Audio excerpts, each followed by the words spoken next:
पैदा हुई गए, जवानी हुई गई बुढ़ापा वाले को, और क्या मिल गया?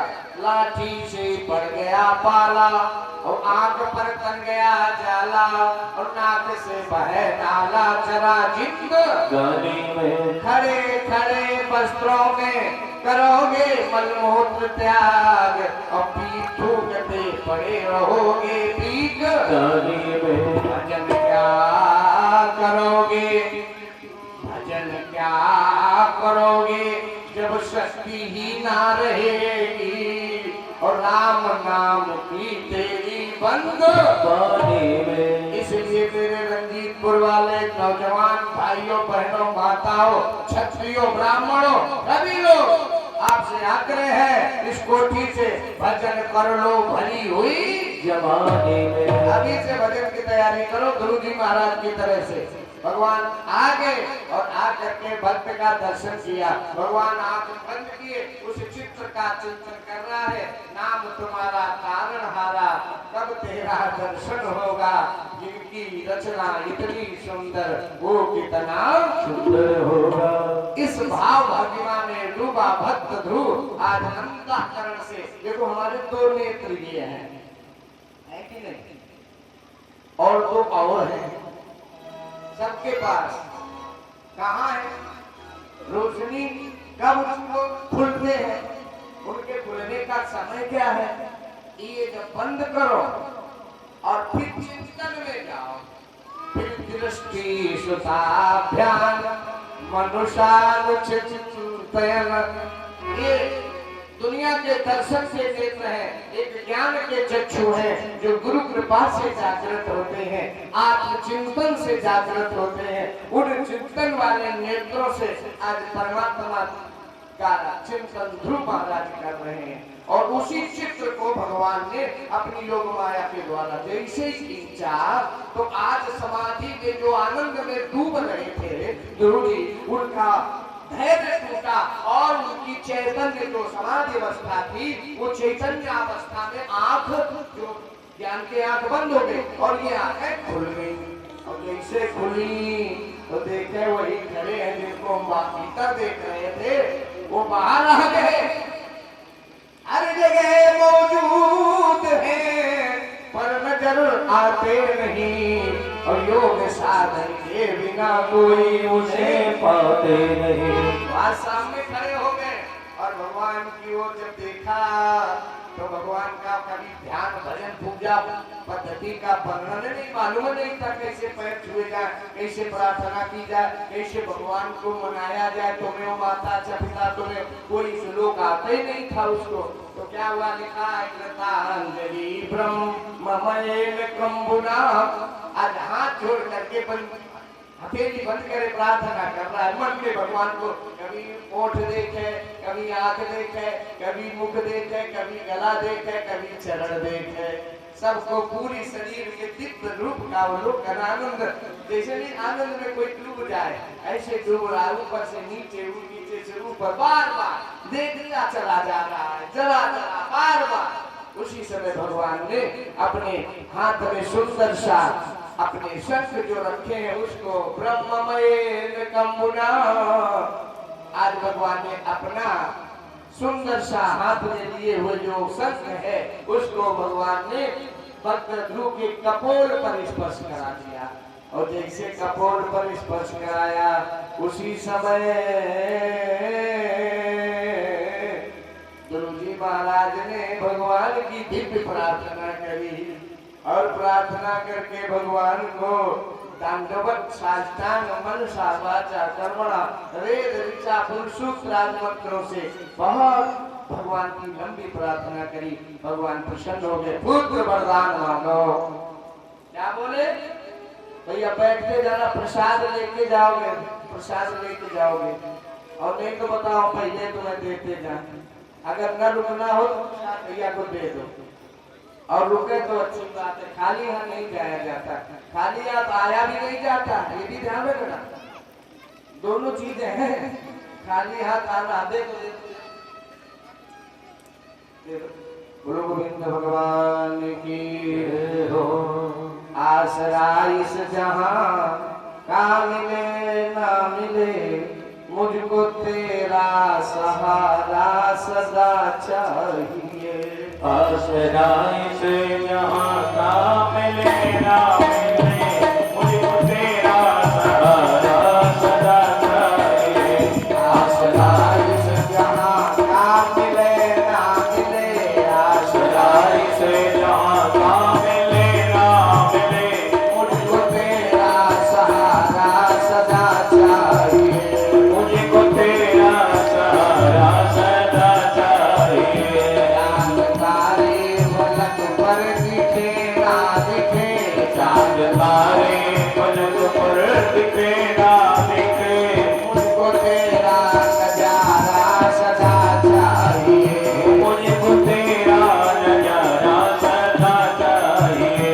आसरा इस जहाँ का मिले ना मिले, आसरा इस जहाँ का मिले ना मिले, मुझको तेरा सहारा प्रभु चाहिए। मुझको तेरा सहारा सदा चाहिए।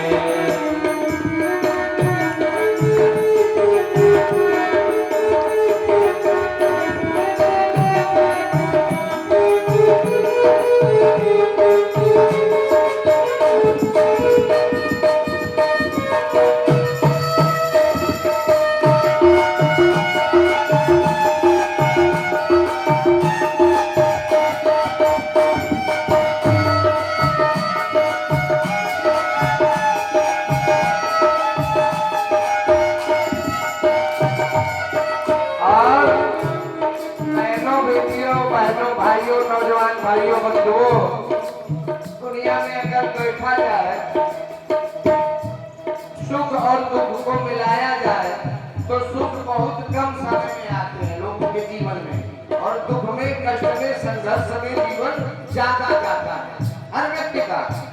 कहना क्या है, यहाँ खुशियाँ हैं कम और ज्यादा है कम, यहाँ खुशियाँ हैं कम और ज्यादा है कम, यहाँ खुशियाँ हैं कम और ज्यादा है कम, यहाँ खुशियाँ हैं कम और ज्यादा है कम, जहाँ देखो वही है हरम ही हरम, जहाँ देखो वही है हरदम ही हरदम।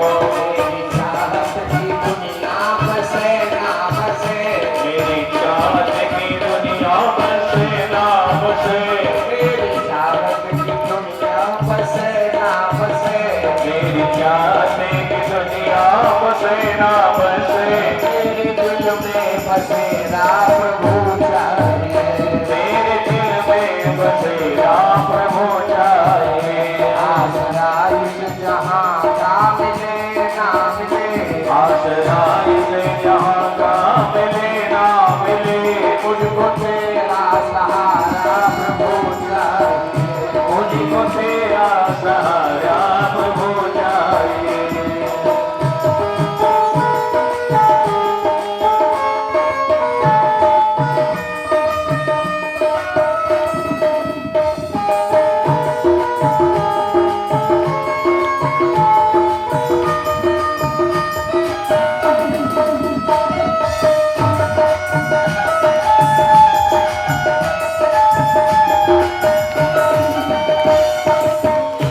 बोलो गोविंद भगवान की जय हो।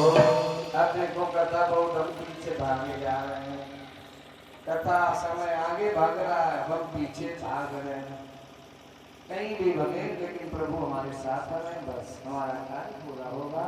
भगवान ने कहा वरदान मांगो पुत्र, इसने कहा पुत्र कह दिया तो पिता का सर्वोत्तम पुत्र का होता है, हमें कुछ नहीं चाहिए।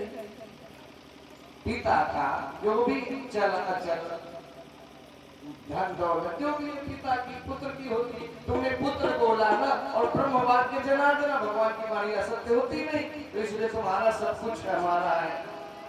अच्छा तो तुम चतुर भी हो? बोले सुनीति के पुत्र हैं और नारद के शिष्य हैं, और नारद का शिष्य साधारण तो हो ही नहीं सकता, और फिर आपका दर्शन भी प्राप्त कर लिया। आपके हाथ से जो मुख पर शंख रहता उसका भी स्पर्श हो गया। अब हम आपके आशीर्वाद से कुछ बाकी नहीं है, बोले ऐसा है, अभी कुछ बचा है। बोले क्या बचा है?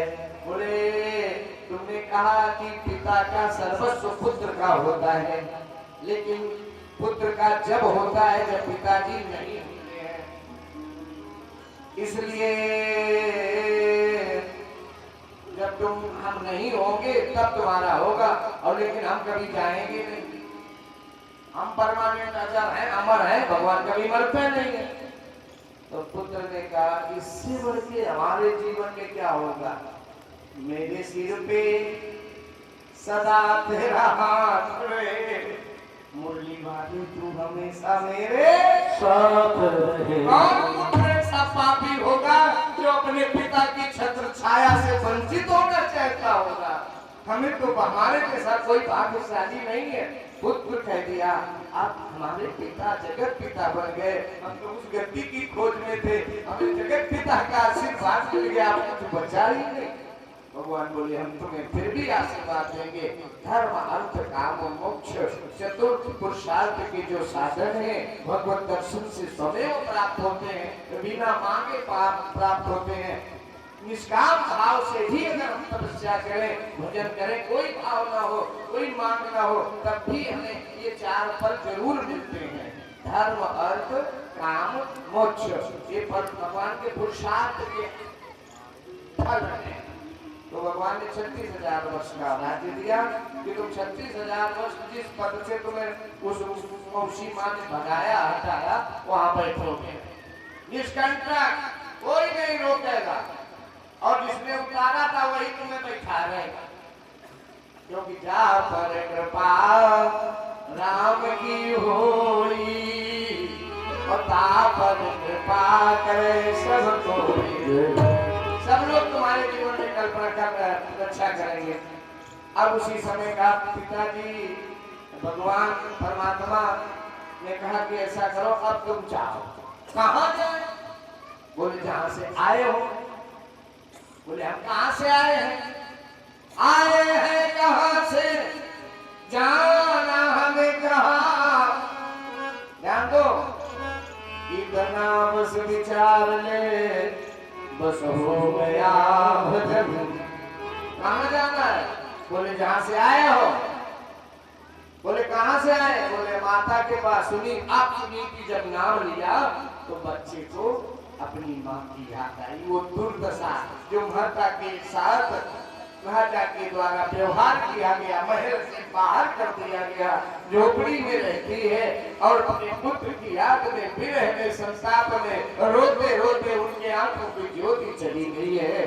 तो भगवान कहते हैं बेटा पुत्र ध्रुव, अब तुम अगर 2 घड़ी के अंदर माँ के पास नहीं गए तो माता के प्राण निकल जाएंगे।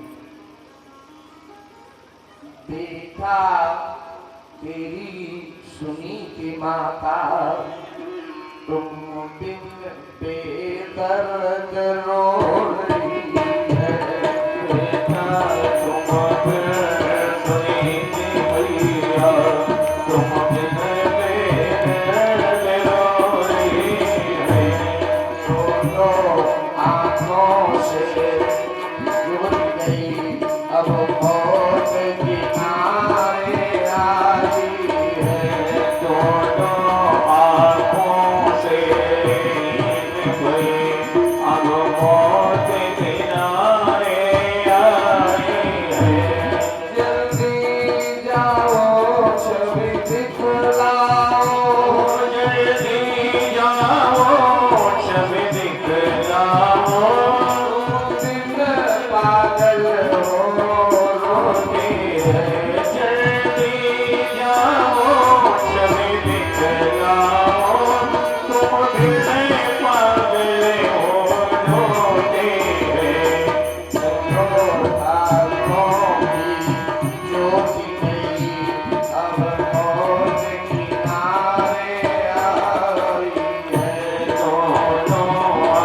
आँखों से